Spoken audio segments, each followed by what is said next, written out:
Assalamualaikum warahmatullahi wabarakatuh. Selamat datang di channel Mantan Nabi. Kali ini kita akan membaca kisah lapas Tangerang, tempat pembuangan penjahat Batavia.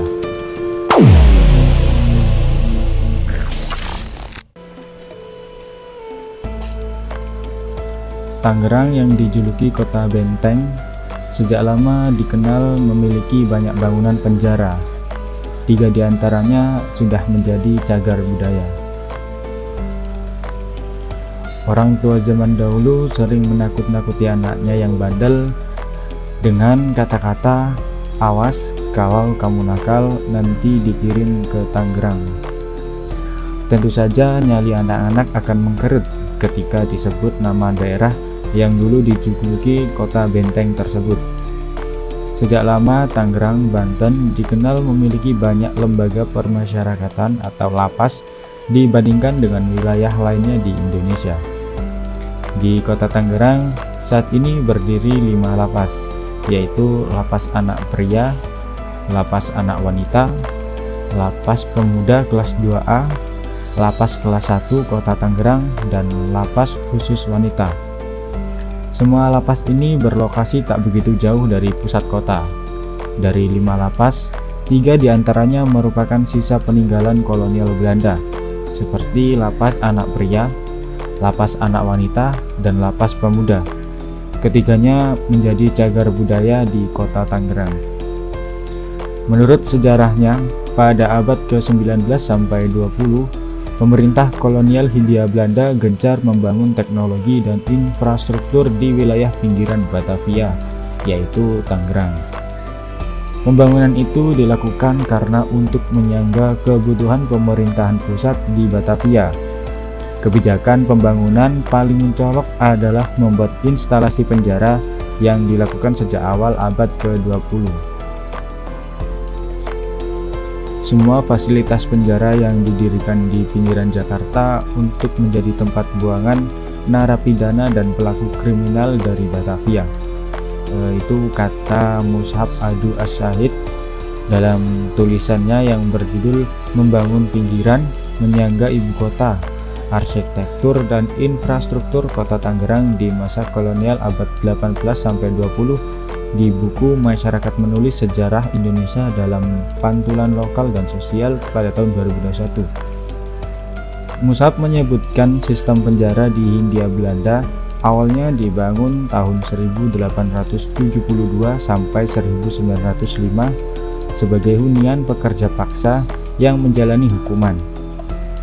Pada periode ini terdapat 2 jenis hukuman pidana, yaitu khusus untuk orang Indonesia dan Eropa.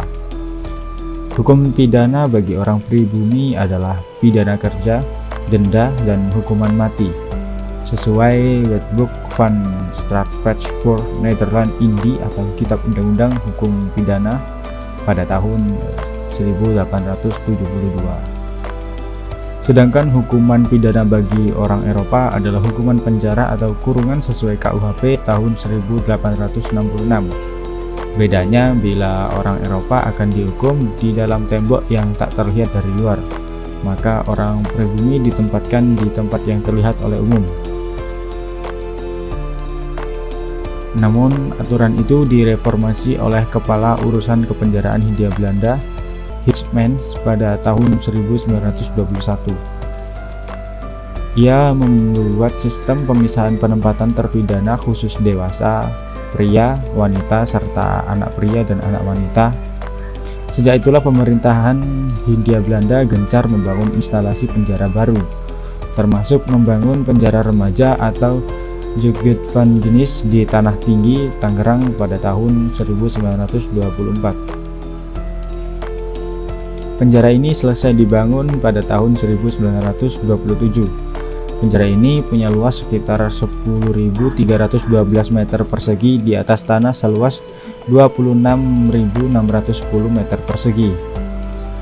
Usai diresmikan, penjara ini sempat dikunjungi komunitas kolonial Eropa yang dipimpin IRHFW Beking pada 14 Januari 1928.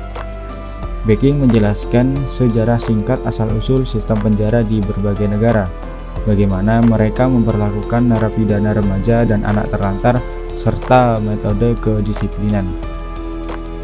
Ia merisaukan bagaimana nasib narapidana pribumi yang selalu mengalami masa tahanan terlalu lama dan membuat sengsara. Bahkan banyak yang hampir mati. Dalam rapat grup Netherlands Indie itu, Baking menyebutkan daerah Tangerang menjadi garis terdepan dalam penerapan metode ide modern di bidang pengawasan terhadap narapidana kriminal. Musab melanjutkan, Baking mencontohkan konsep pengawasan modern yang paling mudah terlihat, yaitu pada model rancang bangun penjara berbentuk kipas. Setiap kipasnya terdiri dari kamar-kamar tahanan yang berjajar dengan selaras yang ikut memanjang. Seluruh kamar narapidana memusatkan arahnya kepada satu menara intai di lapangan tengah. Model ini merupakan satu contoh mekanisme pengawasan dan kontrol mirip desain penjara Panopticon yang dirancang Jeremy Bentham di Inggris pada tahun 1787. Desain ini cukup efektif memberikan kesan pada seluruh narapidana bahwa mereka seolah-olah senantiasa diawasi, baik ada maupun tak ada sipir yang berkeliling. Institusi penjara juga menjadi lembaga edukasi yang melatih para narapidana mempelajari berbagai kemampuan dan keterampilan mereka untuk menata kualitas hidup. Misalnya tulis-menulis, ilmu keteknikan dan transportasi, membuat anyaman topi bambu, menjahit, olahraga, hingga bela diri. Dari beberapa sumber literatur yang ada, penjara pemuda sempat digunakan untuk tahanan para pejuang yang melawan pemerintah kolonial. Bahkan anggota Badan Penyelidik Usaha-Usaha Persiapan Kemerdekaan Indonesia atau BPUPKI, Otto